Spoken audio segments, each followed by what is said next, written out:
Okay, we are now joined by Claudia Gadelha. The first question goes to Aaron Bronstetter with He TSN. did get in there. He did cut weight. He did weigh in, and I mean those kind of things you kind of have to work around. You're learning all of this on the fly. But the Aaron, beauty of these three events is that they couldn't have come at a better time for society because it feels like everybody's starting to see the light at the end of the tunnel here. Things are starting to open up a little bit across North America. we'll go to James Lynch with the score. Hey, Claudia, congratulations on the victory. When it went to the judges' scorecards, how confident were you that you had the decision? I feel like I had a good first round, and I think I lost the second round, so I came out in the third, and I think I won the fight. Was there anything about Angela that surprised you in the matchup? Her striking looked really on point. It seemed like you guys were sort of just trading blows back and forth. It was a really exciting fight. Yeah, so I've been working my striking now, and I was comfortable standing. I was having fun there. Um, I couldn't take her down, but I was working in. I feel like I'm evolving as a fighter. I feel like I need those type of fights to keep evolving, keep getting better, And when I get there against somebody that can do anything with me, I'll be ready for anything. When it went to the third round, knowing that, I know you wanted to show off your striking, but why didn't you opt to go and try and take it to the ground where you have sort of an advantage there? Because I was having fun, and like I said, I need those type of fights. I need to strike with against good strikers, so I can keep evolving and I keep getting better. We talked about heading into this fight, how many canceled fights you've had and how you haven't fought since July. How did you feel in there just being off for so long? Man, it's crazy, like we're going through some crazy times right now. And training this pandemic was kind of uh frustrating. I got fights canceled, like in January, Alexa Grasso didn't make weight. I was so damn ready for that fight, and then I had a fight against Marina, and they couldn't bring her from Brazil, and then Angela Hill, but then they canceled. It was crazy. It's just I was keeping my weight down, trying to keep my mindset, but it was so hard to train on this crazy pandemic. And you mentioned next, your next opponent. You want that. You want sort of a really notable matchup next. What is the plan? I was trying to remember what you said post fight. Was it Carlos Esparza you wanted? Yeah, I feel like we should do it again. Um, when I fought her, I was hurt, and I wasn't in the right mindset, and she was talking a lot of shit after the fight, and I feel like we should do it again. And how do you think a second fight would go? Do you feel like you would be able to finish her? Or how do you see? I know it's just just a matchup that you propose now, but how do you think the fight would go? It's gonna be a different fight, because I've been there with her. I know what she's gonna bring, and I want to finish her. And how are you going to celebrate tonight? That's my last question. Say it again. How are you going to celebrate tonight? Uh, I'm just gonna be thankful for life, thankful for being healthy. I was just talking to my mom and my dad, and they're in the northeast of Brazil where things are very tough right now. But everybody's healthy, my Jersey family is healthy, um, and that's all I want right now. I want everybody to um, be safe and healthy now. Thanks for the time. Thank you.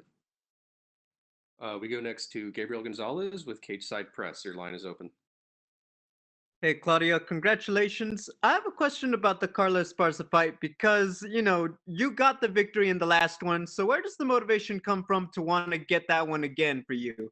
I feel like I can do so much better, especially now that I have the right coaches, I have the right people around me, and I'm not hurt. You know, I blew out my knee 10 days before my fight with Carla, and she was talking about me grassing and like, come on, it's 2020, uh, people don't do this anymore, so I want to do it again. Did you see on Twitter that that's what she commented on your fight? She said to leave the grease at home. Did you see that already? No, I didn't. But like I said, it's 2020. There's no grace in here. Let's do it again. Now, you talking about working with the team in New Jersey, and everyone talked about, it takes time to get used to the system, the codes, and everything. Can you just talk about when everything just really started clicking for you in terms of their coaching and the way they work with you? Um, I feel like I feel like it takes a little while, you know. But I grew up in the jiu-jitsu philosophy, you know, so I have a good relationship with Ricardo. He speaks Portuguese, which helps a lot. Um, Also, uh, training with Mark Henry is like learning a new language, you know. uh, and I have to study a lot, go back home and study. And I feel like I'm evolving a lot as a fighter, but it takes time, like anything in life, you know. Final question: was it harder to get yourself more in the zone when you were in the cage without the fans, or did you feel like it came naturally to get where you needed to mentally? Man, I felt like I was going to the movie theater, you know. I was so relaxed and there was no pressure, and I felt like I don't know, it was different. It was a different vibe. I was seeing everybody around, like the UFC people around the cage. You know, I was seeing my coaches, Angela's coaches. I was seeing the whole thing, but like, place was empty. So it was like a sparring session, a tough sparring session. Thank you, Claudia. Congratulations. You know, thank you. We'll take the last question from Shaquille Majuri with MMA Mania. Your line is open. Hey Claudia, congrats on the win, and it was super entertaining, so thanks for the effort. First question now, obviously you won that fight, but it was a very close third round, and we saw a number of very close rounds throughout this event. What are your thoughts in general about judges using more 10-10s? Um, the sport is evolving, right? So we got to go through phases, and I feel like this is happening now. Now we're seeing more 10-10s. Is like everybody's getting so good. The sport is it's getting, you know, like the level is growing so much. Everybody's evolving so fast. So it happens, you know, we go through phases. That's the new one. Okay. In the second round, she dropped you and she started moving forward, and her coaches told her to back up and let you stand. In hindsight, do you think that was the right decision, or do you think it would have been better for her to actually engage you on the ground there? Actually, I wanted her to come, you know, like my jiu-jitsu from the bottom is good. I was like, you come, you know.